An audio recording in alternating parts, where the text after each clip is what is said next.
మన స్వామిరా.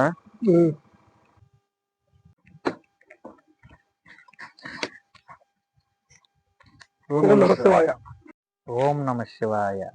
స్వామి బాగున్నారా? బాగున్నాను స్వామి. ఇంటికి మీరు ఎక్కడి నుంచి వస్తున్నారు? మా రిలేషన్ లో ఒక ఆయన ఉన్నారు, వాళ్ళ అమ్మాయి మ్యారేజ్ ఫంక్షన్కి వెళ్ళి వస్తున్నాం స్వామి. అవునా, ఓకే. వెళ్ళాం కానీ అంత సాటిస్ఫై అయితే ఏం లేదు స్వామి, బాగాలేదు అసలు. ఏమైంది స్వామి? ఫుడ్ అయితే అసలు ఏం బాగాలేదు స్వామి. బిర్యానీ అయితే అసలు ఉడకలేదు, అస్సలు బాగాలేదు. మీరా ఎంత దానికి 300 ప్లేట్. తప్పు స్వామి, అలా మాట్లాడకూడదు. ఏమైంది స్వామి? ఒక వ్యక్తి మన పెళ్లికి పిలిచి మనకు భోజనం పెట్టాడంటే మనం కడుపు నిండా తిని వాళ్ళ బిడ్డను ఆశీర్దిస్తామని, అంతేగాని నువ్వేదో ఫుడ్ తినేసి జడ్జిమెంట్ ఇస్తావని తనేమో ప్లేట్ ఎంత పడుతుందని గొప్పగా గర్వంగా చెప్పుకుంటాడని కాదు స్వామి. నువ్వు చెప్పే 350 రూపాయల ప్లేట్ వెనకాల ఒక తండ్రి పడే కష్టం ఉంటుంది స్వామి. ఎవరిని చులకనగా చూడకూడదు.